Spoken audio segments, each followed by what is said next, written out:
வணக்கம், welcome to Chitra Murali's kitchen. இன்னைக்கு நம்ம வந்து ஹெல்த்தியா ஒரு ஸ்நாக்ஸ் தான் பண்றது எப்படின்னு பார்க்க போறோம். அதுக்கு நான் என்னென்ன எடுத்து வச்சிருக்கேங்கிறத சொல்றேன்.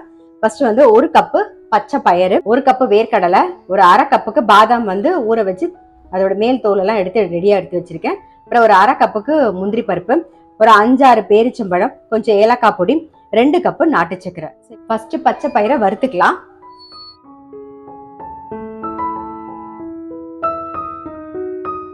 பச்சை பயிர் வந்து நல்லா வாசனை வர அளவுக்கு வறுத்துக்கணும். ஸோ இந்த அளவுக்கு நல்லா வறுத்துக்கணும். இப்போ இதை வந்து பிளேட்ல மாத்திடுவோம். முந்திரி பருப்பு வறுத்துக்கலாம். பாதாம் பருப்பையும் சேர்த்துடலாம். ரொம்ப கலர் மாறணும்னு இல்லை, லைட்டா அந்த சூடு வந்தா மட்டும் போதும். ஸோ இந்த அளவுக்கு சூடு வந்தா போதும், எடுத்துடலாம். நம்ம இப்போ வேர்க்கடலையை வறுத்துக்கலாம்.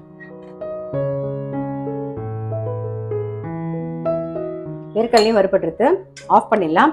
இதெல்லாம் ஆறுனதுக்கு அப்புறமா நம்ம வந்து சேர்த்து அரைச்சி எடுத்துக்கலாம்.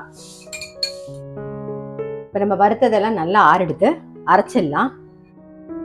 நம்ம வறுத்து வச்சுக்கிற பச்சை பயிறு, பாதாம், முந்திரி எல்லாத்தையும் சேர்த்துடலாம். ஃபர்ஸ்ட் இதை ஓட்டு எடுத்துட்டு வந்துடலாம். எல்லாத்தையும் ஒரு ஓட்டு ஓட்டியாச்சு. இப்போ பேரிச்சம்பழத்தை சேர்த்துருவோம். இது கூடவே வந்து ஏலக்காய் பொடியும் சேர்த்துடலாம்.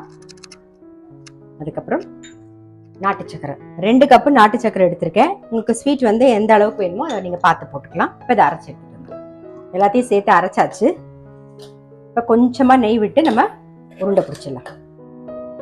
கொஞ்சம் நெய் விட்டுக்கலாம்.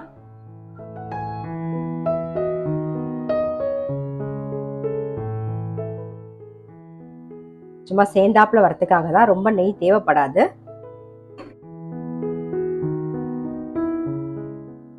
இந்த மாதிரி உருண்டை பிடிச்சிடலாம். எந்த சைஸ்ல வேணாலும் நம்ம பண்ணிக்கலாம்.